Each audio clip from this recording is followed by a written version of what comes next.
কখনো এমন হয়েছে কারো না থাকাটা তোমাকে নিজের কাছেই ছোট করে দিয়েছে? কখনো মনে হয়েছে সে যদি থাকতো তাহলে হয়তো তুমি একটু বেশি মূল্যবান হতে? যদি এমন মনে হয়ে থাকে তাহলে আজ এই কথাগুলো তোমার জন্য।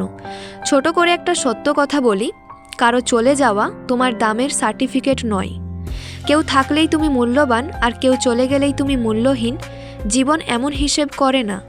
অনেক সময় মানুষ চলে যায় কারণ তারা আর থাকতে চায় না, কারণ তারা বদলায়, কারণ তাদের প্রয়োজন ফুরিয়ে যায়। কিন্তু সমস্যা তখন হয় যখন তুমি ভাবো আমার মধ্যে নিশ্চয়ই কিছু কম ছিল। না, তার চলে যাওয়াতে তোমার কোনো দোষ নেই। একটা ফুলের কাছে মৌমাছি না এলে ফুলের সৌন্দর্য কি কমে যায়? সূর্যের দিকে কেউ তাকিয়ে না থাকলে সূর্য কি আলো দেওয়া বন্ধ করে? তাহলে তুমি কেন ভাবছো কারো চোখ না পড়লে তোমার মূল্য কমে যায়? কিছু মানুষ তোমার জীবনে আসবে প্রয়োজন অনুযায়ী, তারা চলে যাবে সুবিধা অনুযায়ী, কিন্তু তারা তোমার অর্থ মেপে যায় না।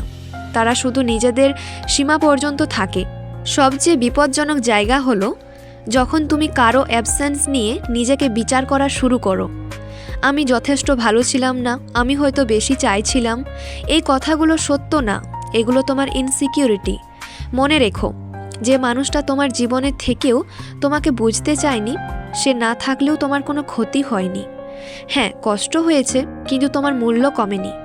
মনে রেখো, সবাই তোমার মতো গভীর না, সবাই তোমার মতো চেষ্টা করে না, সবাই তোমার মতো ধরে রাখতে জানে না। তাই কেউ না থাকলে এই সিদ্ধান্তে পৌঁছো না যে তুমি কম। কখনো কখনো ভুল মানুষ চলে যাওয়াই ঠিক জিনিস হয়। আজ যদি কেউ তোমাকে না দেখে, না বোঝে, না বেছে নেই, তার মানে এই না তুমি অদৃশ্য।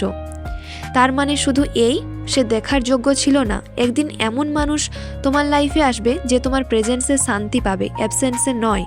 সে তোমার থাকা নিয়ে প্রশ্ন করবে না, তোমাকে বদলাতে চাইবে না, তোমার অর্থ বোঝাতে বলবে না।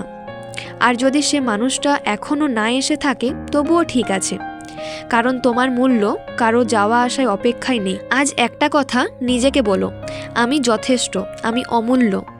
কারো না থাকাটা আমার মূল্য কমাতে পারে না। শেষে একটাই কথা বলবো, যে তোমার জীবনে থাকেনি সে তোমার অর্থ ঠিক করতে পারে না।